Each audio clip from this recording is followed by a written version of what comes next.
Hi, I'm Tinny from Mini Bull Design, and today I'm out in the woods.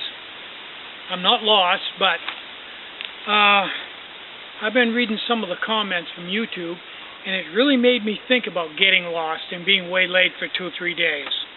So I'm going to take this one comment, which brings up some valid points, and then I'm going to address them and really see where this is going.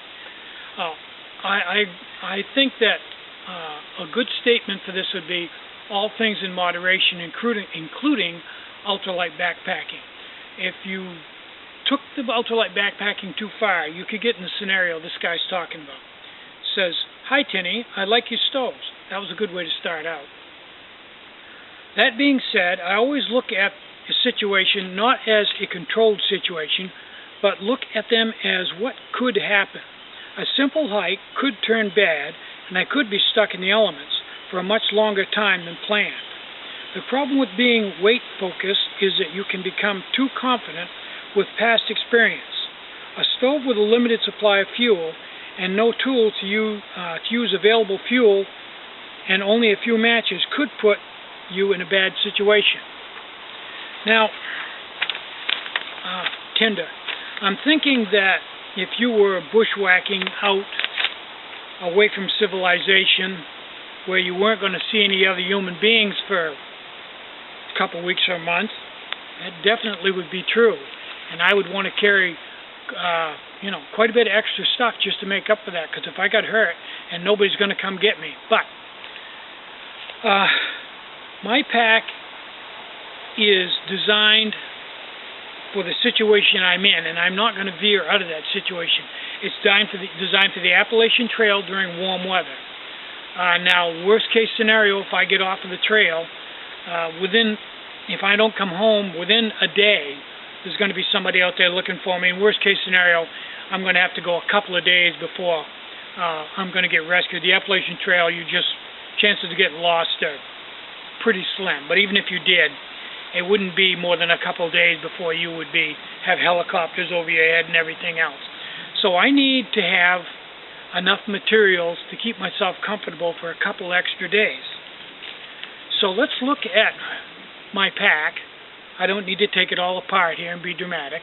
Let's just take logic. Okay, say I'm going to be a couple, 3 days, probably only 2, and it's going to be cool at night.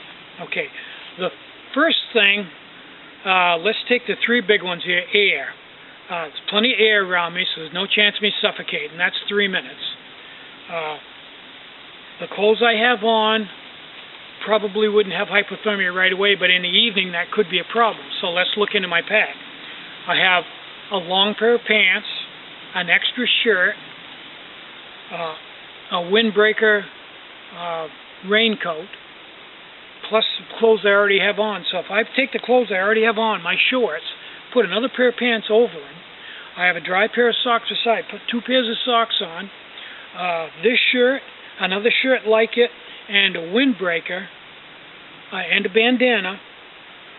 I don't think that's going to be a problem. Also, if you delve into my pack a little further, you'll find that in with my sleeping apparel, I have a thermalite blanket, which clinches it. I'm not going to die of hypothermia. So that takes care of that. I think the next one is water. You can only go 3 days without water. Well, there's no accounting for where you're going to find water, you're obviously not going to carry a 3-day load of water in your pack, so you're going to need to find water. I have a water filter, a Hyperflow water filter in my pack, so if I find water, I can easily filter it, and I will have water. And the last one, you can go 3 weeks without food, they tell me. I'm not going to try it, although I could stand to lose a little bit. But I carry in the form of some very concentrated food, another couple thousand calories in my pack. So I would have enough food to survive for a couple days. I might be a little hungry, but I certainly would have enough food to keep myself well taken care of. Now, in the event that I did want to start a fire, with the clothes that I have and everything, I don't think I need to, but maybe a signal fire. Maybe I get wet and I just want to dry myself out. I have a package with 20 matches in it, and I should have 10 or 15 extras. So with 10 matches minimum, and all the wood that's around me, really don't need a hatchet or a jackknife to start a fire. I mean, okay, right here this is good stuff to get a fire going with a match. That, a little birch bark, and then once the fire gets going, you go to bigger stuff. And then, if you go out into the woods just a little bit, you start getting into even bigger stuff, which can be easily broken over your knee and put into the fire. And lastly, if you look around me here, and it's this way everywhere in the Maine woods, there's some fairly big stuff. Let me swing around the camera here and show you this one over here. Okay, here's one back here.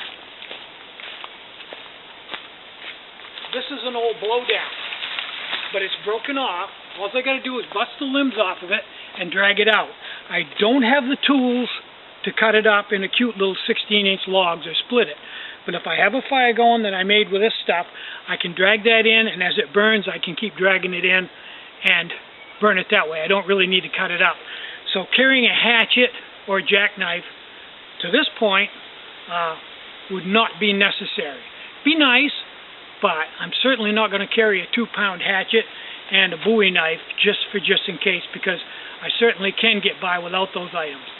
So, with my ultralight pack, which by the way right now has a base load of under 8 pounds, everything I've gone over here, I should be fine. I have a first aid kit. I really don't see anything that would put me in a dangerous situation. I haven't taken it that far, but I easily could, and that is definitely a good point. I easily could cut down my matches and my clothing and my nightly accommodations to the point where I could put myself in danger. But that's the difference between backpacking and insanity packing. I'm Tinny from Mini Bull Design. Get out and hike, take a friend, enjoy the great outdoors, and more important than anything, leave no trace, and have a really great day. Bye-bye.